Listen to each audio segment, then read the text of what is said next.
So I want you to imagine that you are on a crowded street in Lisbon, and you want to cross the street.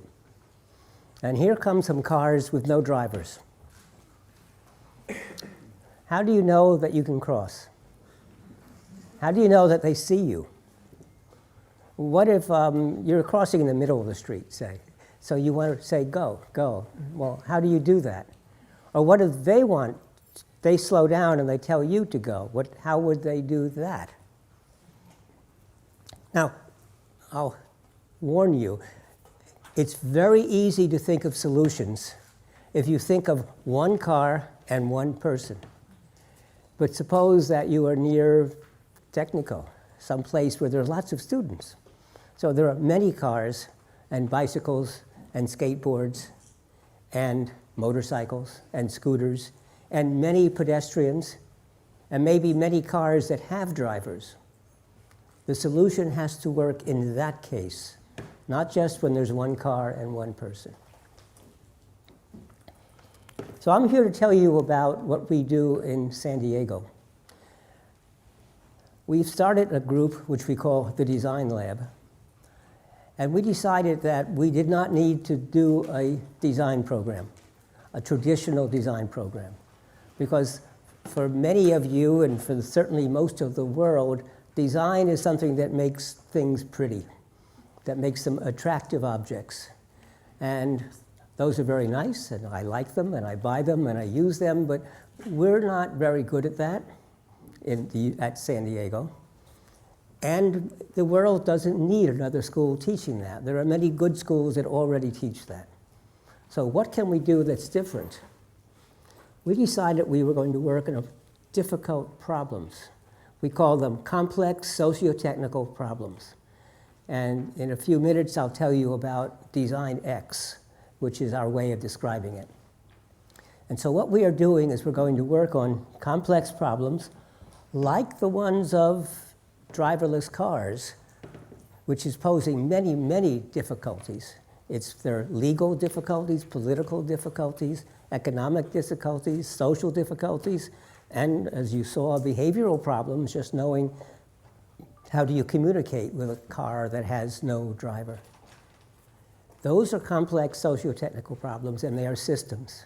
So we are doing what we once called user-centered system design, which of course stands for User-Centered System Design, UCSD, which is my university. So what we do is we work on these problems, but we have divided ourselves into 6 different areas that we call centers of excellence. And we work on different kinds of problems. So for example, we're working on activity-centered visualizations. So when we have big data, and we now want to present it to you, well, many of the computer scientists, computer graphics people, some of you may be in the audience, make very beautiful diagrams and pictures and illustrations and clever ways of showing all the data, but without any thought about how it's going to be used. And most of the time, these are wonderful, beautiful to look at, but when you have a problem to solve, they're not the right presentation. So trying to understand how to present something is difficult. In the business world, well, and for that matter, in the university, my dean tells me this. She says that they came and asked her what she needed to do her job. And she explained all the different numbers and different statistics she needs. And they said, okay. And then once a month, somebody comes and gives her, it used to be a big printed book that thick. And nowadays, they just give her a URL. And so she said, everything I ever need is there. But she can't find anything. So it's useless. And every month, they give her a new book or a new URL to update the statistics that she never uses. And what you need to do is actually sit and watch her understand how she does her job and what kinds of questions she needs to have answered, because she would like to have the answer in 30 seconds. And it's possible if you knew what questions she was interested in. And that requires us to study the person and the activity and generate the diagrams appropriate. And of course, she does many different activities, so she needs different kinds of data at different times.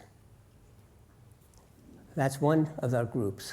Another one is people-centered automation, which is looking not just at automobiles, which is automatic, but also there's a real fear that automation is going to take away jobs, and your jobs.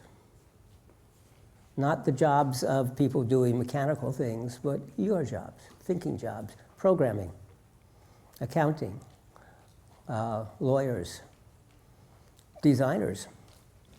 A new way of designing, Autodesk is doing this in the United States. It used to be if I wanted to design, a partition in an airplane that separates, say, this class of passenger from that class of passenger, I would give it to a designer who would draw a picture, sketch it using tools. It would have to weigh a certain amount, and it would have to be strong enough because people bump against it and put their feet against it and so on.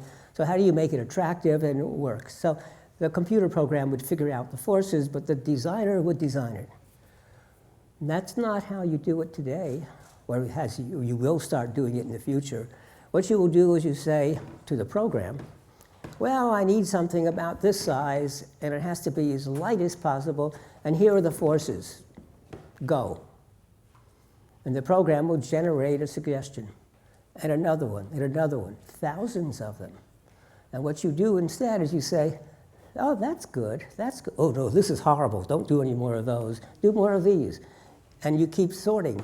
And it's learning by what you say is good and what you say is bad and changing what it's doing. And then either it gives you something that you say, yeah, that's neat, or you don't ever find anything, in which case you back off and you say, maybe I have to change the constraints or the goal or some of the specification. But you don't actually ever draw anything. In some sense, you don't design, but you are designing. But you're giving the high-level instructions. In some of the new Airbus airplanes, the dividing barrier was done with this program.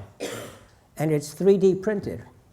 And the advantage of 3D printing is you can make parts that you can't make in any other way. You can make parts that are hollow inside.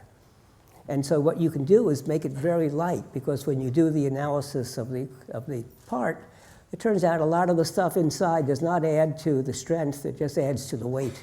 So you leave it out. Well, that's a new kind of design. How would we do that in a way that people could interact with the technology? How can a physician use a computer system to make them a better physician? Not to replace the physician, but to make them better. Just like most of our tools, a calculator does not replace me, but it makes me better, because when I do arithmetic or algebra or calculus, I make mistakes. So with a calculator, I still have to formulate the problem, and I have to interpret whether the answer is right, but it can do all the drudgery.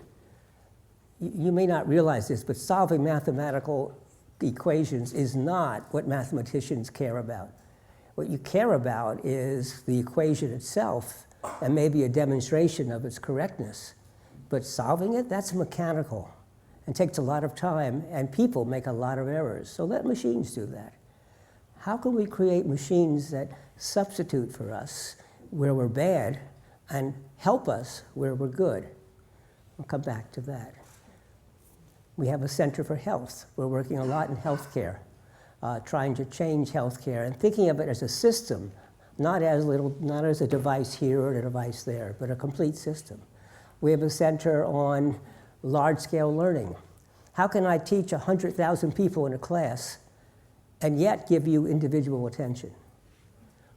How do I teach a class with a computer where it isn't a class in mathematics or programming, but is maybe in art history or philosophy? So where there are no correct answers, and the score, we have to determine whether you are giving a sensible, coherent argument. We also are doing a program on what we call work, technology, and society, which is basically all of the above, how all of this comes together. And one of them is, we call it,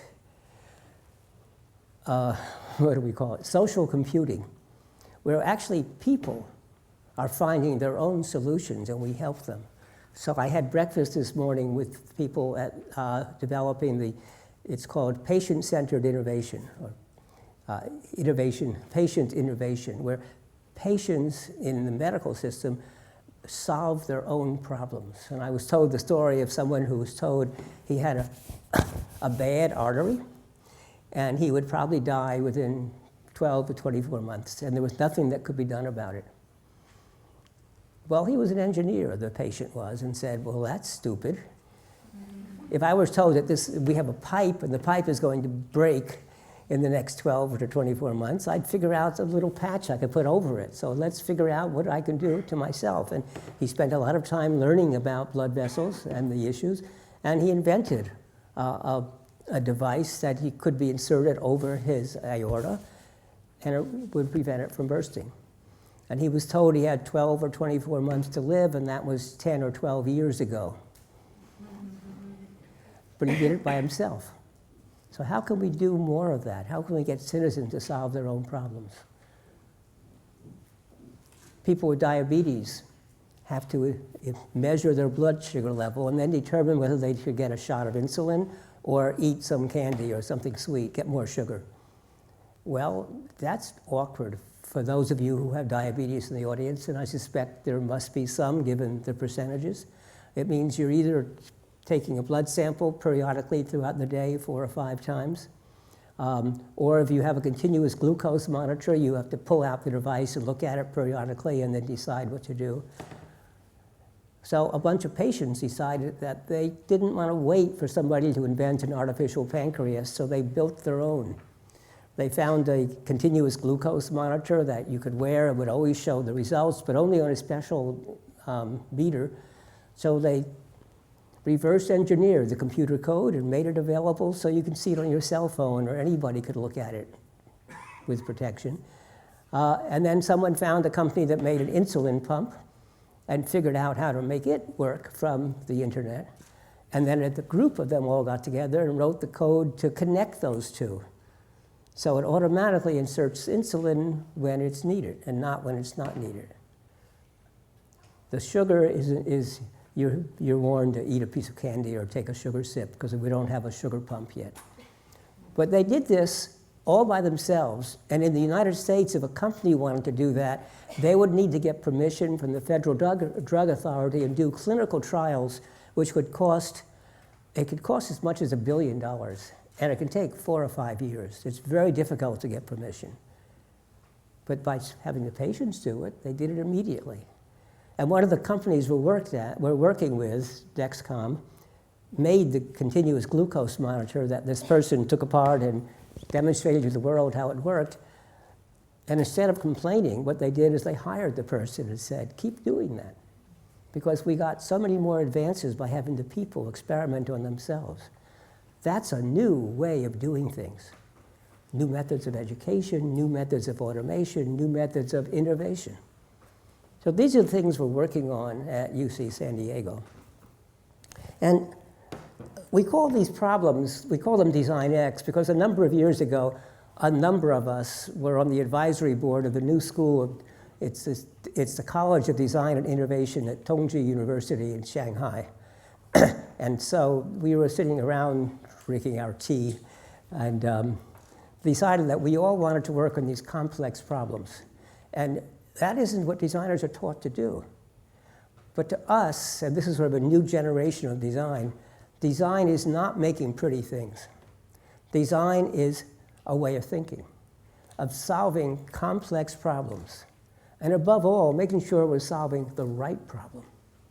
So it's a way of thinking, and it's people-centered. We put people first. So we decided we were going to call this Design 2.0. And then we discovered there already was a Design 2.0. So we said, Design 3.0. Well, there already is. And that we tried 4 and a few people. Anyway, we decided to call it Design X. And we published a paper on it, but we also ran a conference. So the next year, we ran a conference on Design X in Shanghai. And we brought a bunch of people who were working on complex problems. And I had written a paper for the conference in which I did an analysis of complex problems and talked about how difficult these were to analyze and understand. And there's a whole bunch of work in systems theory, and especially what's called soft systems theory, that looks at these issues and tries to understand them. And it's very clear that the traditional way of approaching these problems is to try to solve the entire systems problem and come up with a solution. Well, we had this conference, and we had a couple of really interesting papers. And one of the most interesting papers was from the Royal College of Art in London, where they had spent a lot of time thinking about the ambulance system in the City of London. And they realized that there was a much better way of doing ambulances than what they had. Because right now, the ambulances were located in the hospitals, and they would be called out with a problem, and they might not even have the right equipment with them, and it would take quite a while to get to the patient and then to come back to the hospital. And so what they decided after much study was that they should redesign the ambulances to carry more equipment and more telecommunications information devices, so they could radio back to the hospital and show pictures and medical information so they would be ready for the patients. And moreover, the ambulance should not be at the hospitals. They should be where people needed them. So they decided the ambulances should be located throughout the city. And they had historical data about where the incidents occurred. So they presented this big plan. They won some prizes for it. The mayor of London loved it and said, yes, that's what we should do. So it was a really nice paper. But in the question period, I said, that was a really impressive study, but that was done a few years ago. So, in fact, 10 years ago. So you didn't tell us what the results were. Tell us how effective that was. And he said, nothing happened.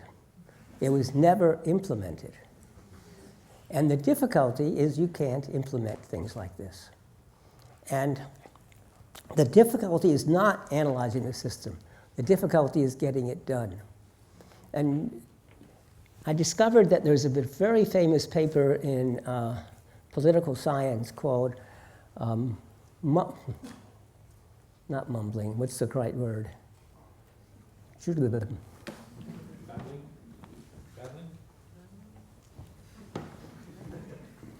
I wrote it down.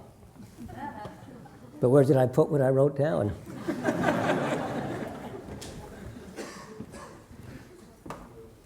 So this is my talk, this one page.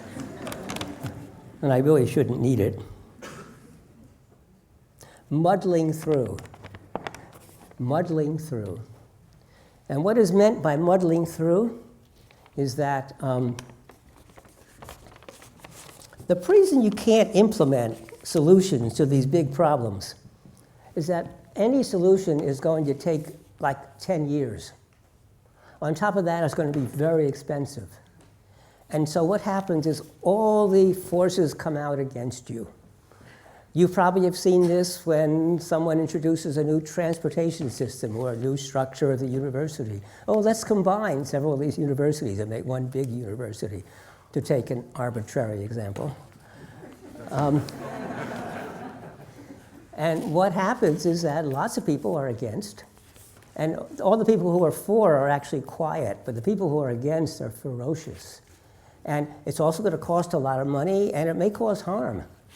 Because if you're going to do a transportation system, you're going to have to tear up roads and streets, and you may even have to remove homes to make room for it.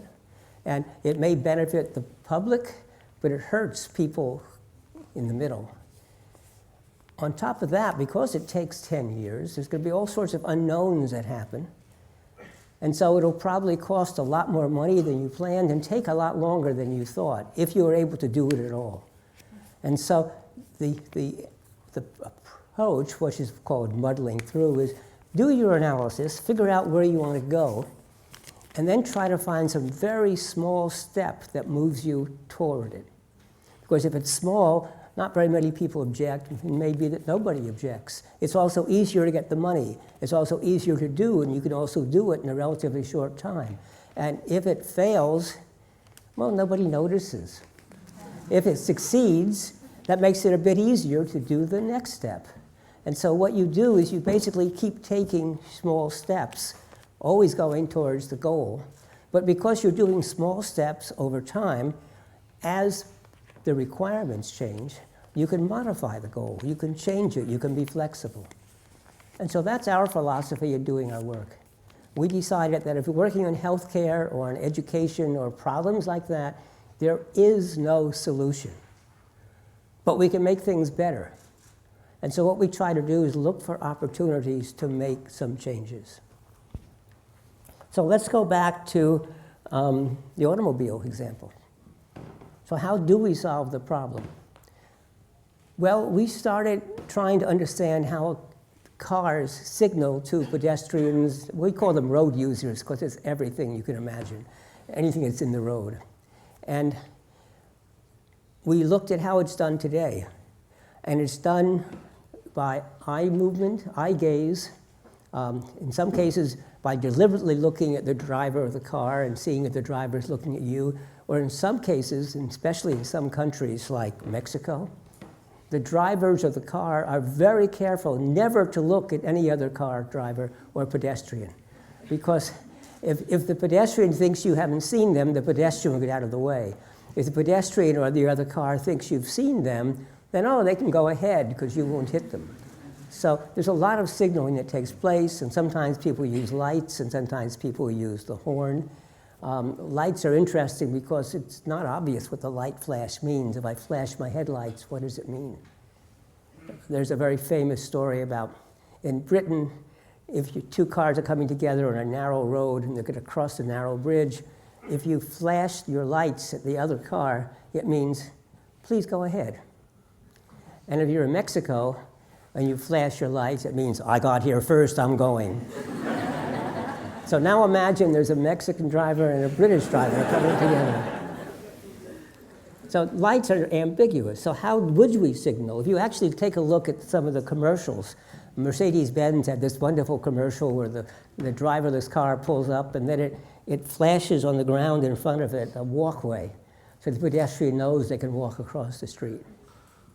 Well, none of these things work, though, when you start having what we call scaling up. A lot of drivers, a lot of cars, a lot of road users. Sure, you can cross, but there's another car coming and that's going to hit you. So I really can't tell you that it's safe to cross. So how do we do that? And so the more we thought about that, the more we realized that it should be the other way around. The car should say what its intentions are. Now, right now, there are only two signals on the car that give anything at all about the car's intentions. One of them is the turn signals. The turn signals is basically the only thing that really is pure intention. I intend to turn left, or I intend to turn right. The other is the brake lights. And the brake lights are sort of combination of, this is the state, my foot is on the brake pedal. But since when you first start the brakes, you aren't really slowing down yet, it's also kind of, I'm intending to slow down or to stop. But the problem with the brake lights is it's on the back. But if I'm trying to cross in front of the car, or if I see a car coming at me, I want to know if it's slowing, it would be really good for the road user to have the brake lights on the front. So that's one issue. But even so, there are more signals we might want to give. I'm about to stop. I'm about to go. I'm going. How do you do that? So as we did this more and more and studied it, and we did lots of filming of people around, and we started driving a car with no driver around the streets of the city and the streets of the university. And we discovered, among other things, that there's huge cultural differences. Now, we all know there's a big cultural difference between driving in India or China or Vietnam and California. And there's a cultural difference between driving in California and New York. And there's a cultural difference between here and Spain and Italy and Lisbon. And it's really interesting, those very, very different cultural differences. But we discovered cultural differences in the city of La Jolla and in the University of California, which is in La Jolla.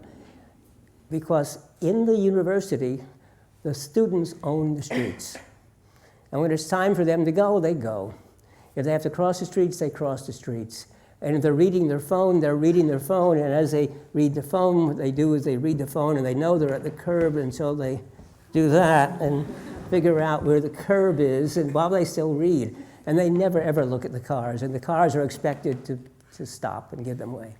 And when it's between classes, 10 minutes between classes, if a car comes to an intersection, that's it. The car will never get through because the students keep going. And if there's a little pause in the students and other students are there, they'll run fast to catch up so while the cars are still stopped. So you do get through, but you have to push your way through.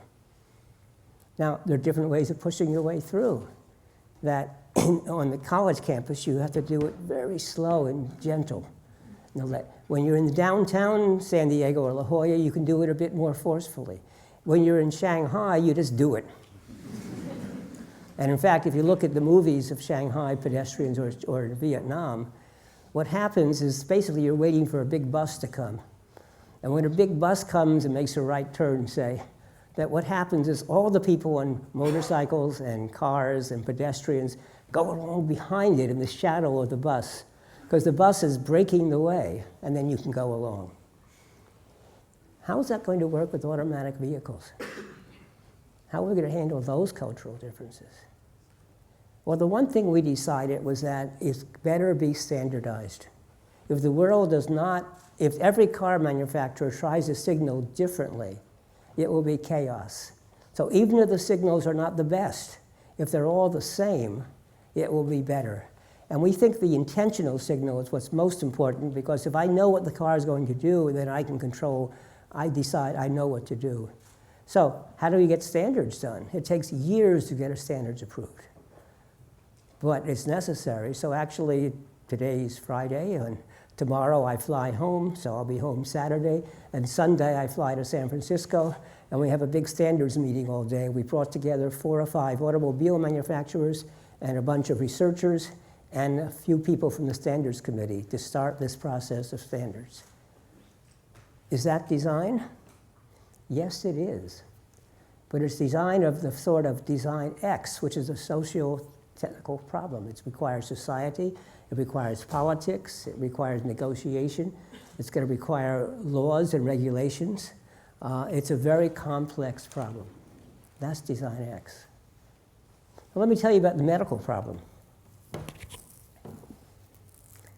Talk about cancer, because we're working with the cancer people. We're working with about 4 different medical school departments and in the hospital, the clinics. So a child has a problem, pain in the leg. And it takes the child a week or 2 before it bothers to tell her mother. And the mother, well, it'll go away. But after a week or so, the mother says, well, maybe we should go to your physician. So they go off to the physician. But it takes another week or 2 to get the appointment and to actually get in to see the physician. And the physician says, I don't know. You need an X-ray. And so now we wait a little while to get the appointment for the X-ray. And you go and you get the X-ray, and then you go home.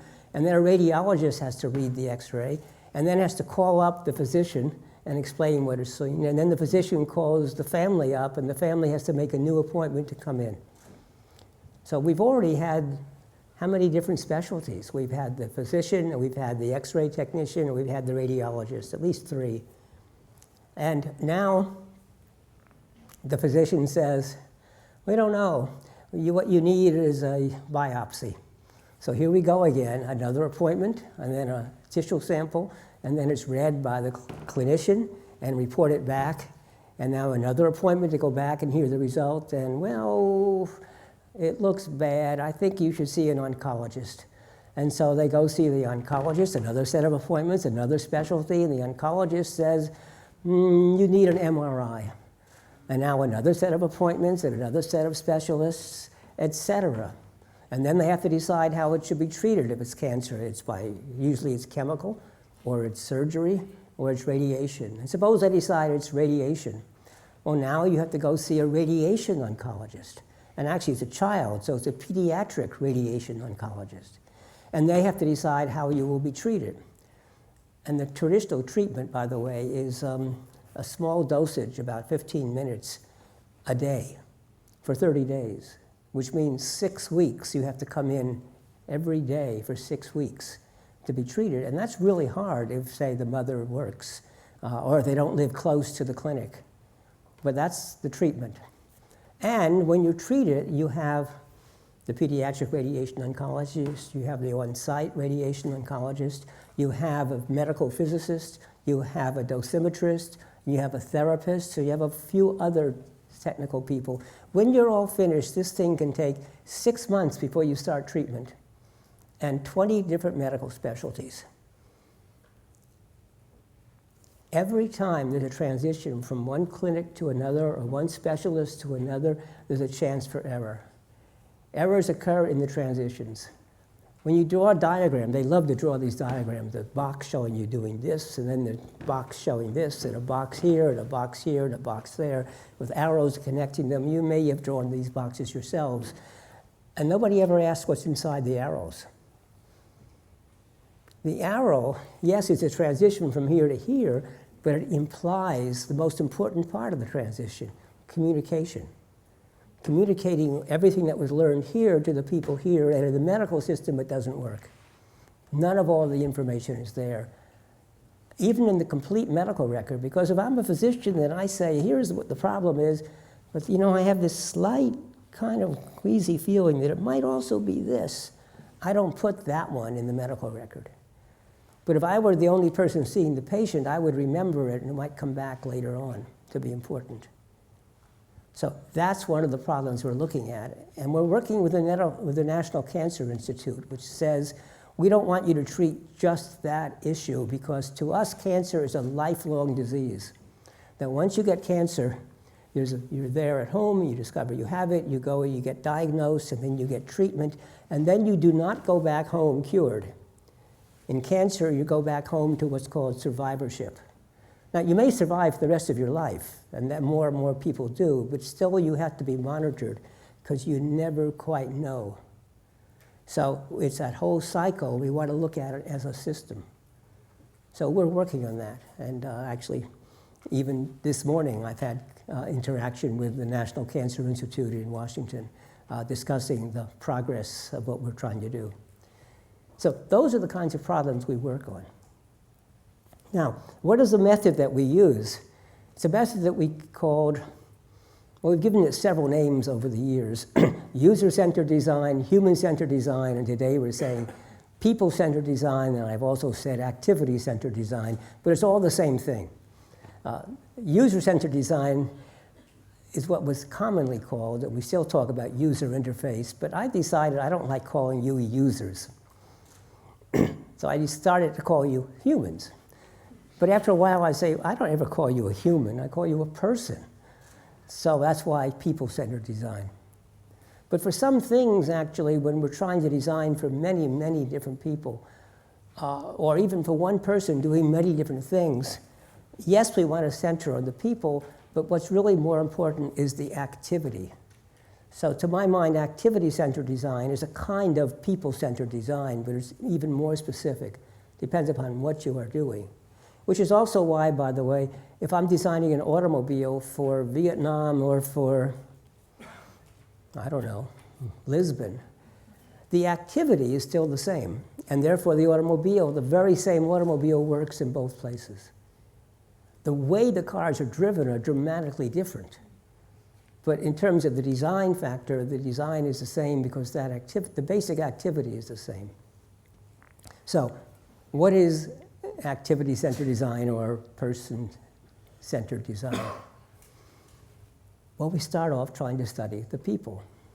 And when we talk to engineers now, and we have great trouble because when a new product is being designed, the new product team is assembled, and the engineers or the programmers want to get to work right away because there's not much time. So the programmers want to start programming, and the mechanical engineers want to start specifying dies and equipment. But how do you know what you're designing? How do you know what you're building? So one of the first most important questions we ask is, what is the real problem we're trying to solve? And this drives managers in companies crazy because the manager comes and tells you the problem that is to be solved. And the designers say, nah, let me think about it. So it turns out that when you start trying to figure out what the real problem is, quite often the problem you've asked to solve is not at all important. And quite often, if you can solve the real underlying problem, the problem you were asked to solve disappears, goes away. I mean, here's a slightly different example, but let me tell you about the jet engines that are made by Rolls-Royce or General Electric.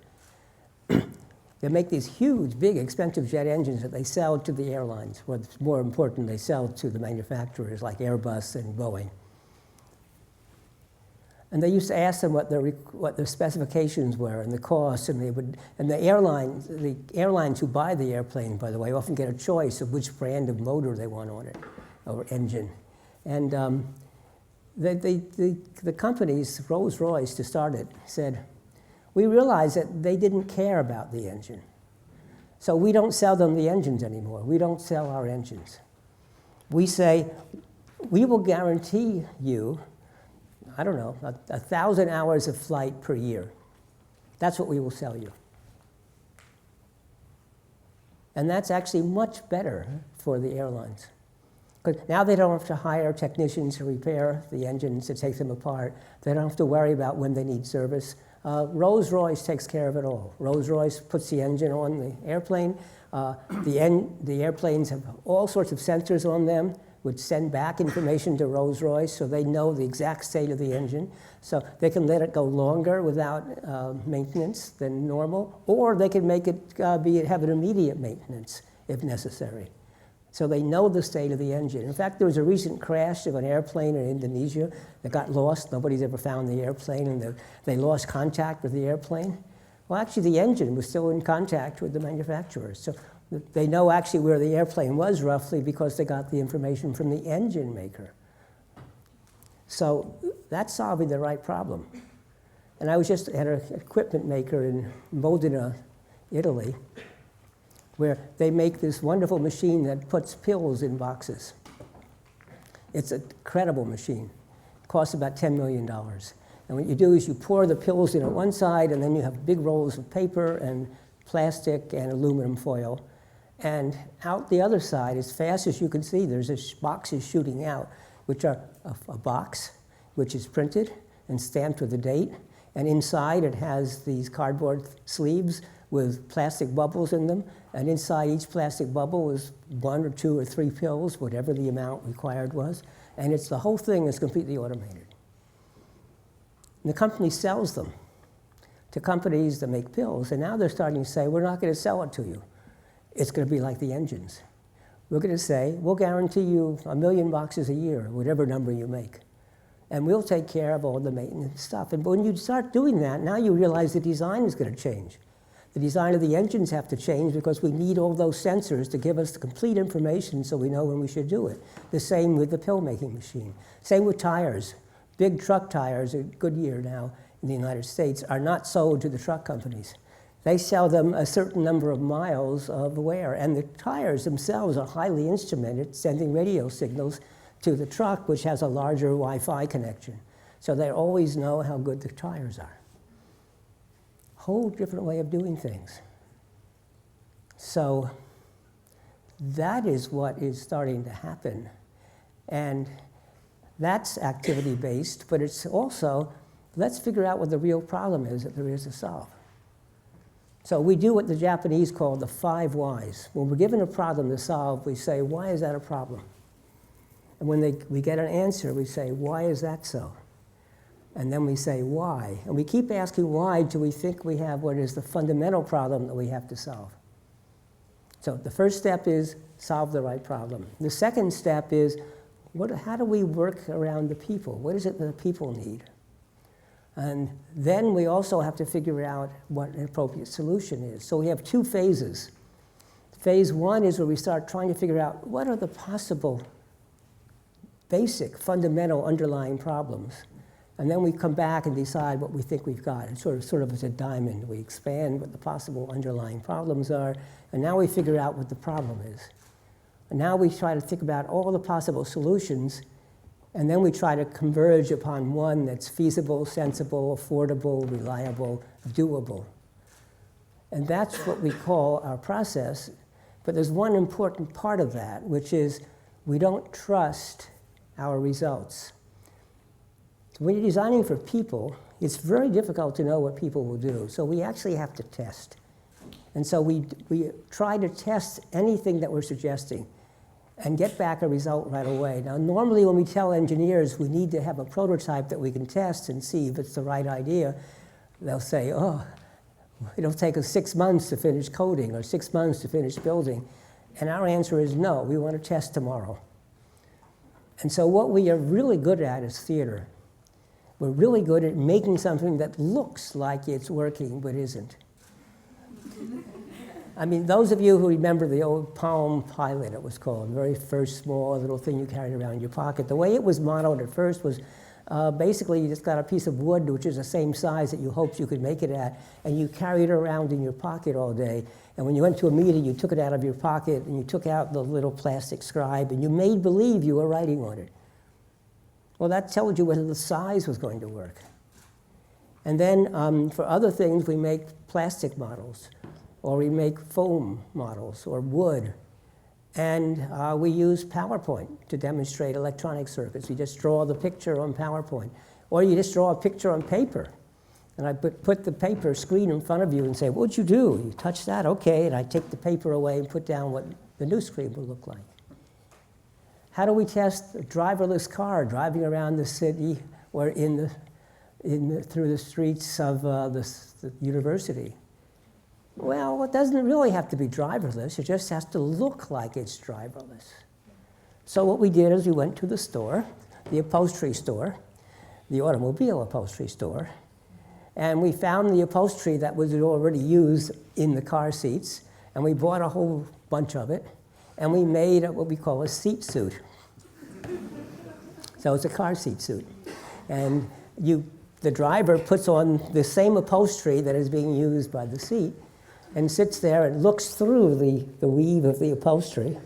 And we have 2 little holes at the bottom, and they can stick their hand through and hold the bottom of the steering wheel. And so if you look inside the car, if you look carefully, you could see the driver's seat was thicker than the passenger seat. But no one looks that carefully.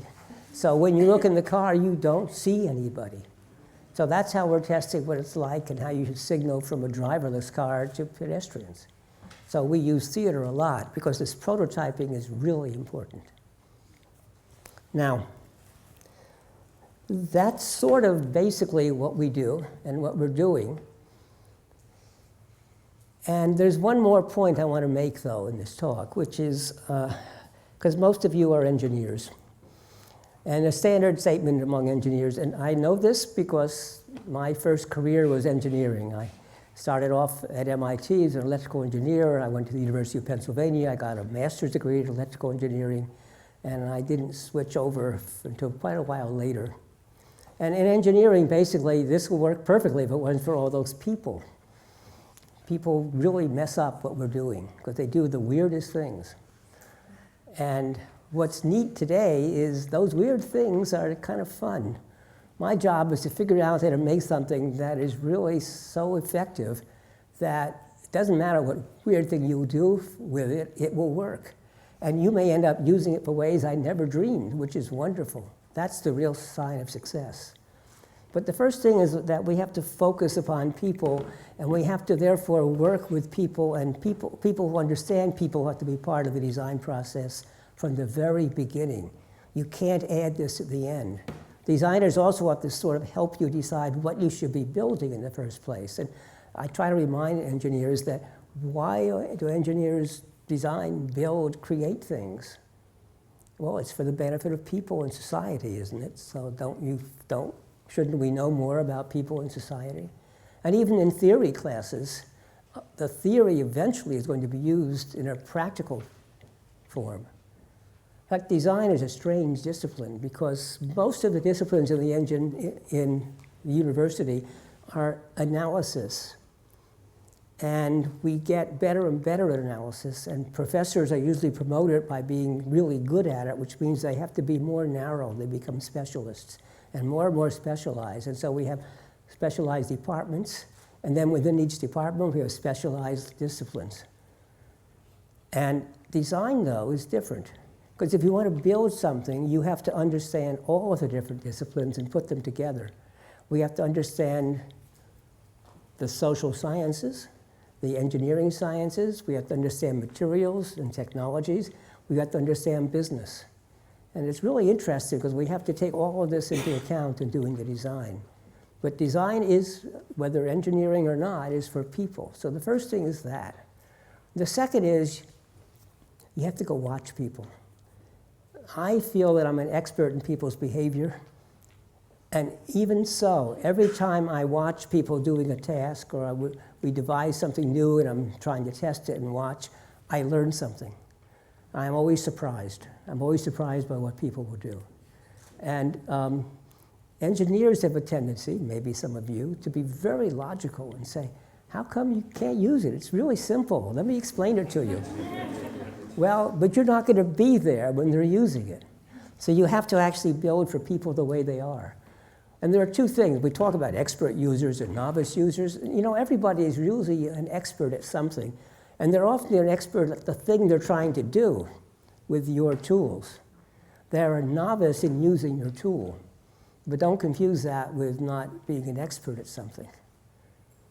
But in addition, I have to remind you, you all know about IQ scores, right? And probably all of you have pretty high IQ scores. That's why you're here. I want to tell you that half the people in Lisbon have an IQ less than 100. Half the people in the world have an IQ less than 100. Because that's the definition. By definition, the IQ, the mean, is a relatively symmetrical distribution, and the mean is fixed at 100. It means half the people are above, half the people are below. And we have to design for everybody. And we have to do that by watching. And on top of that, not everybody is fully functioning. We talk about designing for the elderly, and I say that's stupid. We shouldn't design for the elderly. We should design for people who might have memory problems or who might have motor control problems, but some of them could be young as well as old. And a lot of the elderly are quite functional. I mean, what's the definition of elderly? Someone over 60, 65? I'm 81. I hate to be classified as elderly and frail. So what some people can't see very well, and it isn't just the elderly, right? I mean, oomph. Actually, I now can see very well without the glasses, but that's because I don't have lenses. I had cataracts, so they took out the lens and put it in pieces of plastic.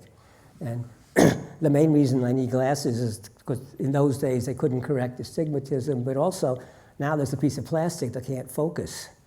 So if I want to look at something that's not far away, I need this to help me. But almost everybody is going to need glasses, basically, after they reach the age of 45, roughly, because the normal lens gets hard and no longer focuses.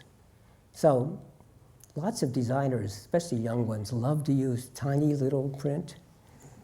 And because print is ugly, Apple especially thinks print is ugly. It destroys the beautiful simplicity of the devices. So we use small print so it isn't so visible and thin, and light gray print on a light gray background so it doesn't disturb the elegance. The hotel I'm in now is wonderful. It's the Hotel White, Lisboa. It's got this beautiful, well, I came in and there's a controller for the TV set. Did you try it last night? Could you work it? And there's a controller for the TV set, but where's the TV set? Oh, come look, there's the wall of mirrors. Maybe one of them is a TV set. So boom, boom, boom, nothing. I finally called up the front desk and they said, we'll send somebody up. And it turns out the middle mirror is a TV set. Okay, but it doesn't work. No, you have to point right down there at the bottom, in the center of the bottom.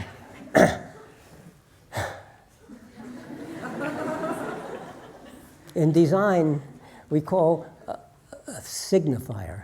First of all, you have to discoverability is how you know what you can do, and second of all, there should be some signifier, which comes from semiotics, that says, this is where you do it. So I'm going to go back and tell the hotel, just get yourself a little colorful dot, green, red, whatever color you like, and put it right there where they should aim for it. And then just have a little notice someplace that says, to use a TV set, aim at the red dot. Because I asked the person who helped me, does anybody else have this problem? Every day, he said. And last night, Nuno checked into the hotel, so while we were there, we asked the people signing in, does anybody have trouble with the TV set? All the time, they said. Well, whoever designed it was someone who really made it look beautiful. It is pretty. But if you want to use it, how much time do they have to spend with people coming up all the time to help the people? But you see, if you would have thought about that or tested it, there's a trivial solution, which I've just told you already. In fact, for a long time, I used to walk around with a little bunch of strips of colored little dots. Keys. I never know whether I should put the key in and turn it to the right or turn it to the left, because each one is different. So I used to go around with little green dots and put the dot on the direction that I had to turn the key. In automobiles, we had two cars, and one of them, the gas tank's on the right, and one on the left. We could never remember which. A little green dot reminds me which side. Nowadays, actually, the cars, they have a little picture of the gas tank with an arrow saying which side the opening is on. Think about people. Last point. We tend to build things that we can build. And then it doesn't quite work every part, so the rest we leave for people. This means that we're building machines like an automobile. And even the most advanced quasi-autonomous cars today are not fully. And so the person has to watch and take over. And that means the person has to behave like the machine. And we're particularly bad at being machines. We're very bad at things that require high accuracy, that require a lot of attention for periods of time when nothing is happening, that require repeated activity, the same one over and over and over and over again with high precision or high accuracy. We're very bad at those things. Our memories are not perfect. They're imperfect. We're really good, though, at creativity. We're really good at knowing what to do when there's something, the situation suddenly is completely unusual that never has been experienced before. We're really good at lots of different things. We're very flexible. We're compliant. And our memories may not be accurate, but you know, in the real world, we don't have to be accurate. What our memories are really good at is, especially as abstractions and recognizing, oh, this situation is kind of like something I've had before, and knowing how to respond. And not remembering the details is actually helpful in matching some experience to some previous experience. But the machines take that away from us. So here's something. We all know that people are distractible. And that's why we get a lot of accidents, because we're so distracted. And I say that's false. We aren't distractible. What that is doing is taking one of our great virtues, that we are very attentive to things that happen around us. We notice new things. Oh, look at that. And we put them together. And we are creative that way. That's what really adds to our creativity, our curiosity, that we're sensitive to changes. But when we're forced to act like machines, this kind of curiosity and sensitivity to things that are happening around us is a deficit. And so we call it distraction, and we blame people because they're distractible. So we build our machines so that people have to act like machines, which is what people are bad at. And then when people are bad at doing things that they're bad at, we blame them. And we say, you see, people make all these problems, so we have to solve them by getting rid of the people. And I'm saying, no. What we need to do is figure out what people are really good at, which actually are the sort of things that computers are bad at.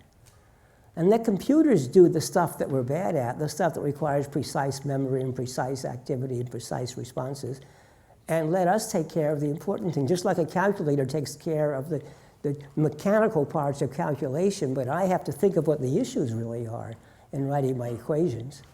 And why not do that and make a much better, what I call, in fact, in our lab, we call human technology teamwork.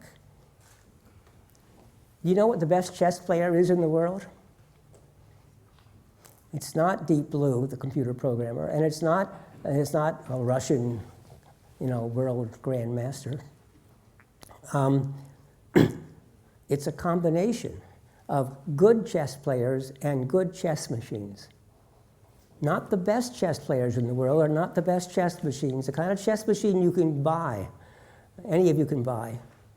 You combine those together, and a team of them can beat the best human player and can beat Deep Blue. And that's a wonderful example of technology, human teamwork. We act as collaborators, each of us doing things that we're good at, but the combination is better than either of us could do alone. And that's what we're searching for. And that's my talk. Thank you.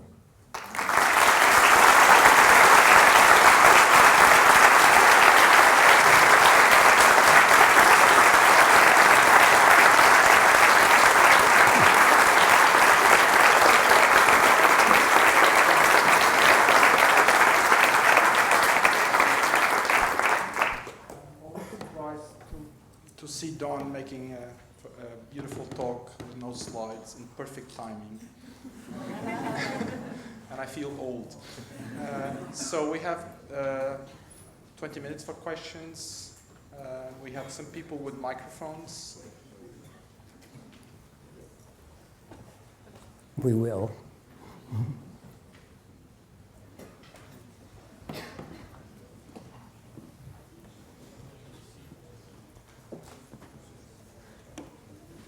There's a first question up there. Hi. Thanks for the great talk. So my question is related to learning and education in the classroom. So in your opinion, in terms of people-centered design, what would you change in the traditional classroom? Or in other words, what does the traditional classroom get most wrong? How can we start muddling through that problem? Thanks. Well, I told the head of our university the first thing I would do is get rid of departments. And I really think we should change the whole educational system. But before I tackle that, let me just try the question. There are uses for lectures, and I mean, I have to say that. I just gave one. But what I think a lecturer is good at is basically what I just did. It's good for meeting new people. It's good for giving you a general framework. It's good for motivating you. It's not a good way to learn a topic in depth.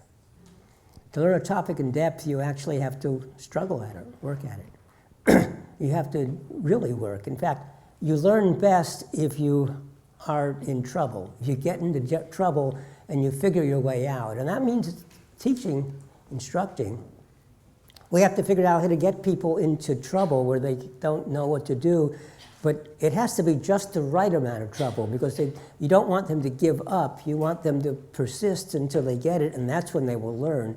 But if it's too much in trouble, they'll give up. So that's a problem.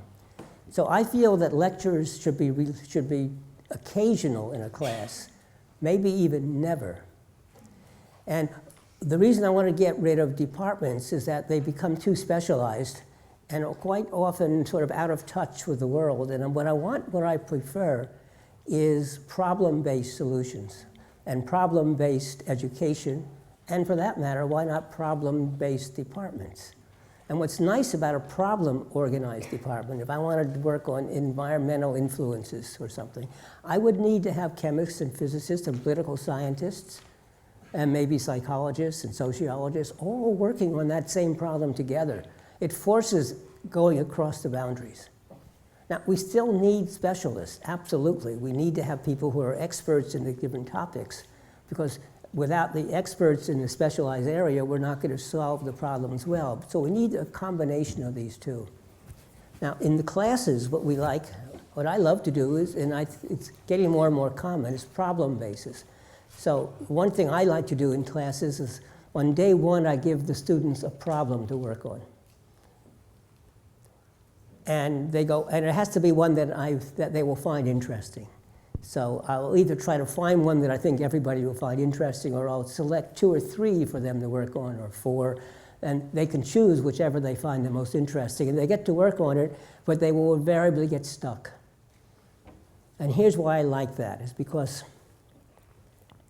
if I give you the fundamentals first, the fundamentals are pretty dull. And if I give you the philosophy, that's really dull, and the history, that's dull. And so, but you can't solve the problems without knowing the fundamentals. But they're dull when I just give them to you. But if I give you an exciting problem, notice how I opened up the talk with what I thought was a pretty interesting problem, the car with no driver and knowing whether you should cross the street.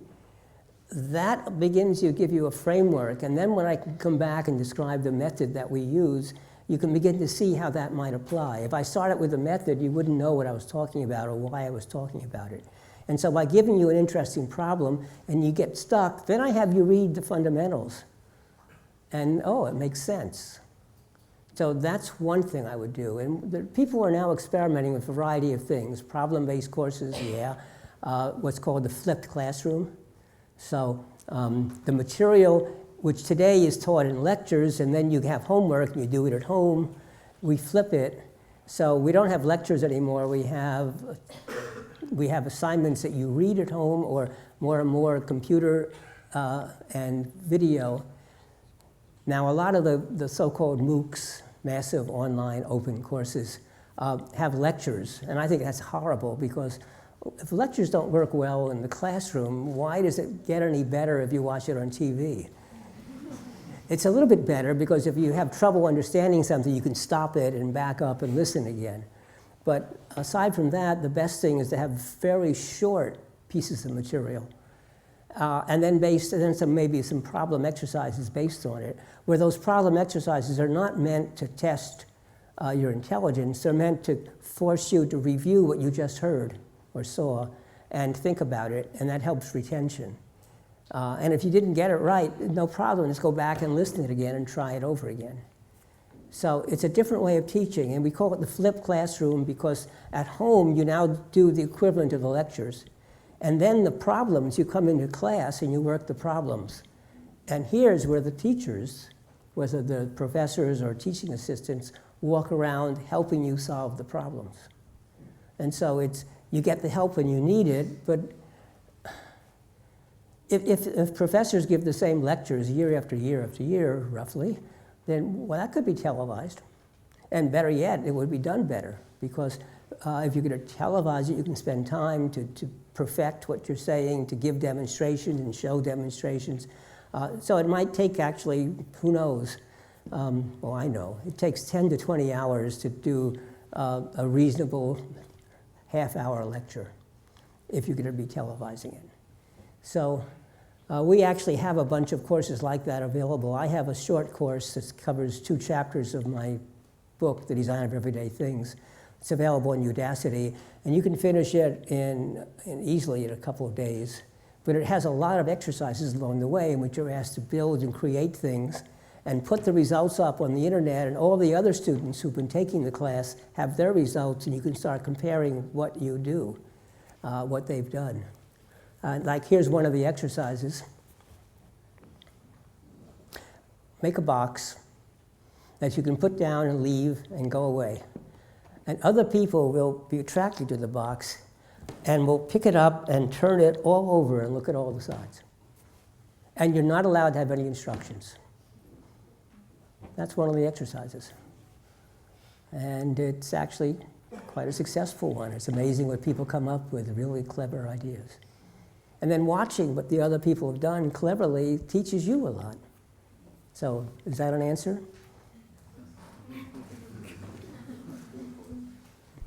More questions?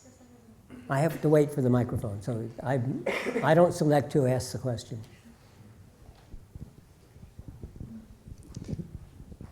Thank you for your lecture. It was great fun. I have actually 2 questions. The first one is, when do you think I should be ready with the skills to cross the street?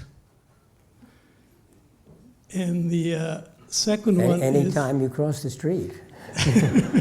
Because what you're saying is, when are these all fully automated cars going to be? But actually, I think it's more dangerous today than it will be when those occur. Because one of the things that is true about these fully autonomous cars is there's actually a danger that they have today. They obey the law. The Google cars have had many accidents, and with one or two exceptions, every accident was they were hit from behind by a car that didn't expect them to go so slow or to stop. So the other thing is, I just wrote a little piece on this. Oh, it's an automatic car. How neat. I know it's programmed not to hit me. I'll just walk across the street, right? I don't have to pay any attention. So you don't have to worry. Thank you. I'll try not to. The second question is, I couldn't agree more with the idea of doing away with departments. But it sounds a little bit like spreading ambulances throughout London. Which small steps would you recommend along the way? Changing the university system, let alone the educational system, but changing the university system is a Design X problem, absolutely. And when I give this idea to our provost and university head, and even my deans, they smile at me. And they might even agree with me, but come on, Don, they say. But I think the way to do it slowly is, first of all, we are naturally moving towards a flipped classroom, and we're also naturally moving towards problem-based education. Not everybody. By the way, there is no single method of education that's going to work for all people in all subjects. So when I'm an advocate of problem-based education, it's not going to work in everything. And so but in the kinds of areas I'm working, that would be better. But it also requires a different kind of classroom. So we're building a new building. It's called the Design and Innovation Building. And we're going to have a number of different departments in, some from visual arts, some from us, one from what's called the Innovation Center. And what we need are studios. Because when you're doing problems, we like the problems to be done by groups, and the problems can take a long time or a short time, and we want the students to be able to come in any time. Or even if there's a class assignment, they ought to be able to be doing their work and working on building something and leave it and go away, and then they come back, it's still there. And so that's a really difficult scheduling problem, but there are already existing lots of solutions. You can look at, we've looked at design centers around the world. And one way is you have lots of these boards, and you can, for Post-it notes, but also you can post your stuff or fold it up or put it into lockers, and they're on wheels, so you can wheel them off to the side and keep them out of the way, but bring them back when you need them. So problem-based is, by starting to have problem-based classes, and most professors, by the way, once they start doing them, start to like them. They may resist it at first, but they end up often, not everybody, but often really liking them. The other thing is, and once you start doing problem-based, I think that's sort of the technical term is the camel's nose under the tent. But what this means is you've made a little step, which makes it easier to do the next step and the next step and the next step. And that's one way we're trying to start. The other thing is, by the way, our design lab is, I have a difficulty with it, is that I'm not in any assigned area. So when I have some problem, I can't go to my dean for help. I have to go all the way to the provost, which annoys him sometimes. But when I said, well, maybe I should be reporting to some dean or a couple of deans, he said no, that this was set up by the chancellor on purpose, not to be in any department or in any school, because we work with the School of Social Sciences and with engineering and with what's called global policy and strategy and with arts and humanities and with the School of Business. And it's really very nice that no one thinks that we're in one thing versus another. So we can work across and we can put together problem-based, well, in our research. What we do is we go around the campus and find the relevant people and ask them to try to convince them to come work with us on this interesting problem. And faculty like that, first of all, and second of all, faculty like when we say we also have money to support your students. So that's how we're doing it. We have one question down here and another one here. Hi. I agree with you that standardization is the solution for autonomous cars. But the problem with standardization is it's not profitable. Apple hasn't removed the Lightning port on their iPhone because they want to sell more Lightning adapters and Lightning chargers. And my question is, how do you turn standardization profitable?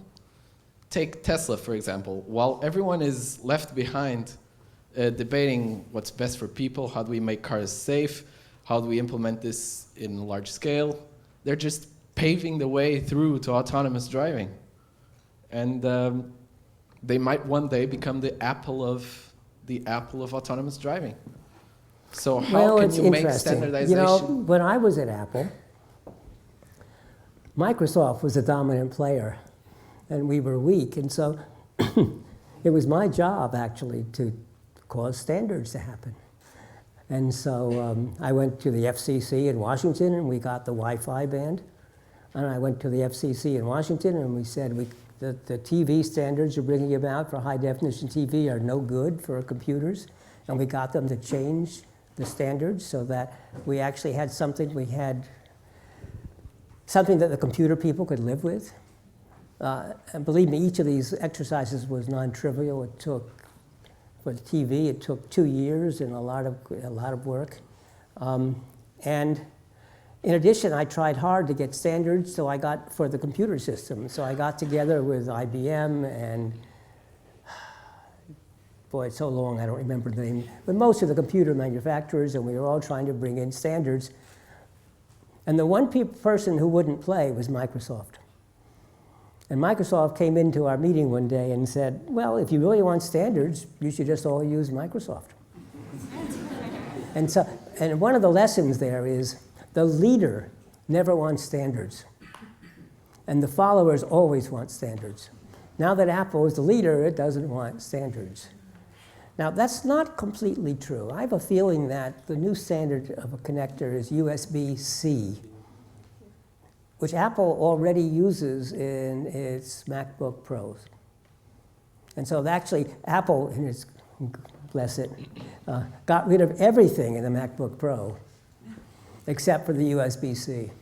So if you want to have a power adapter, well, you have to have a new kind of transformer. So it plugs in USB-C. If you want to go to a HDML, that's another standard projector, you have to have an adapter that goes from there. If you want to go to a normal USB, that's another standard.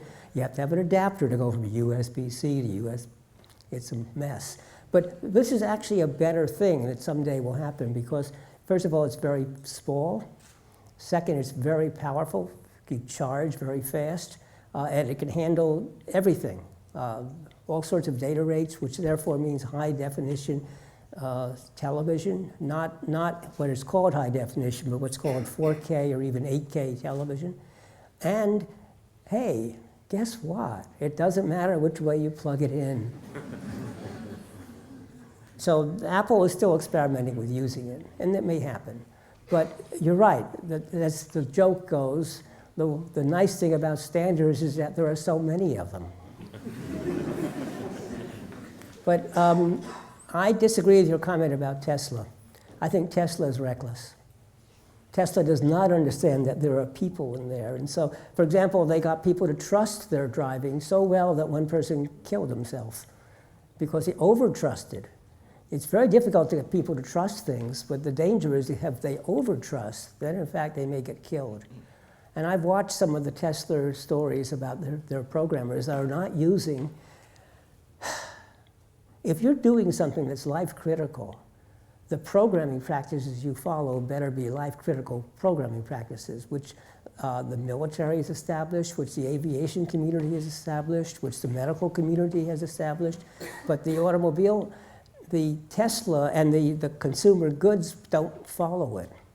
Because the consumer goods people are quite happy, oh, we release it because people want it fast, and it has lots of errors. That's why every week, it seems like you have to upgrade or modify your operating system. That's not going to work. It's a life-critical safety thing. The number of Tesla vehicles out there is still tiny, minute. I've driven a Tesla, or I should say I let the Tesla drive me. It's kind of scary. Is it safe? Well, yeah, but it doesn't feel safe. It's wobbling all over the road. Because if it can't see the lane markers, it doesn't quite know what to do. So I'm not happy with Tesla. Tesla's getting better, they're learning. And Tesla says, well, we do beta tests. We sell our vehicles and all the drivers are beta testers.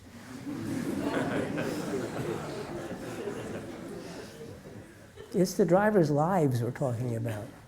So no, I'm not happy with that. By the way, the standards that we have, if you do the standards right, they don't tell you how you must do something. They tell you what the results should be. So the proper standards are they're the functional standards. It should be able to pass these kinds of tests. You can do it any way you like. And believe me, when it comes to profits, yeah, you make some profit selling the accessories, but that's not where your profits come from. Notice the third parties that make lots of this stuff. Anyway, next question. I think we have a question. Yeah. Hi. Thanks for your talk and for your amazing books. You talked about the project of Pedro Oliveira, Passion in Innovation. And I have something to share with you and one question. I'm a designer and I have a disease, a chronic disease. And a few years ago, I discovered that we had a lot of problems related with data recording and some things. The problems that you talked about it, to the other example that you spoke here. My question is, being a designer or an engineering is more easier for us to have the big pictures of the problem that we are facing daily related with our disease, or doesn't matter? Oh, the more information we have, the better. Absolutely. We have to. So, for example, because we have experience. I'm not an expert in medicine. I'm an expert in behavior. But that means I must work closely with experts in medicine. When I said we set up centers of excellence, I find a faculty member who is an expert in that area, who is excited by it. So in the health, I don't lead the Center for Health. Eli Spencer, a friend of mine, who's a physician, leads it. And we have a large range of physicians that are helping us do this, including the department chairs of all of the departments, the department chair of emergency medicine, of radiology, of oncology, and public health. They're all working with us, and they also are in charge of the clinics. So we also work with the physicians running the clinics. It's absolutely necessary to have a large, deep understanding. That doesn't mean, though, that every designer must have this, but we must work with people who have that. This was the question. Okay, the last question here, we're running out of time. It's actually, I shouldn't allow this because the director of Larsis didn't attend our advisory board in the last 2 days, but we're going to open an exception. I'm trying to compensate. Okay, it was a very, very inspiring talk. I'm curious about the part you mentioned, the signaling from the cars to the people and how they interpret each other. And I know that, for example, so we humans exchange a lot of information without actually talking, without speaking. So there's a lot of bytes going back and forth just by, these other channels. And people are looking in the brain, in neuroscience, and so on, to understand a bit of how we do this, because we are not always aware. Do you think this has an important role in your research in these kind of problems, to fully understand how humans do this magic information exchange without knowing and understanding it? Do we need to understand this better than to address the communication between devices or cars and people? So much of human behavior, much of our behavior, especially expert behavior, is subconscious. We're unaware often of what we're doing, or if we are aware of what we're doing, we're often unaware of why. And so we try hard, though, to try to understand what people really are doing. And we do a lot of video recording, and we don't ask people what they're doing. If you ask people, you get responses, but they're not very helpful. And so we do a lot of observation. But the real issue, though, is that we don't necessarily want to build the autonomous cars to work just like people. In fact, I think it's a mistake to try to copy people. The old story is, you know, airplanes don't fly the same way that birds do. They use the same aerodynamic principles because that's physics, but they obviously don't flap wings, and the wings are rigid instead of flexible, et cetera. So what we need to do is find solutions that work, that are effective, and they don't have to be the same as people. And one of the promising directions that we're exploring, this is still in the research phases, we don't know the answers, is motion. That we discovered, for example, that if we're coming up to a crosswalk, if we stop our car 2 meters behind the crosswalk, that's a clear signal. Nobody even notices it, by the way. And we only noticed it after analyzing a lot of videos. It's a clear signal that I'm letting you go. And if I sort of edge up and I'm now 1 meter over the crosswalk, that's kind of a signal, well, maybe I'm stopped, but if you watch people, they're kind of nervous going around that car. And the same is motion. And when I think I've been waiting long enough and people aren't letting me cross and I'm going to go, well, the motion, by small motions or a little jerking, we're even thinking of being able to lower the car and go, say, kind of let me through. And one thing I noticed in Milan was they were incredibly, I didn't realize that the Italians were so polite in driving their cars, but the light turned red and all the cars stopped. And then there was a lady walking across the street. She started when it was green for her, but it turned red again when she was only halfway across the street. So the cars are patiently waiting for her to cross the street. And there was a motorcyclist who was just he really wanted to go. And so what he did is he went with his engine. But those are actually not bad signals. They're a signal that I'm doing something, but it's safe, right? Because it wasn't moving. And so we're looking at a lot of, if you will, subconscious cues that people use and that the automobiles might be able to use.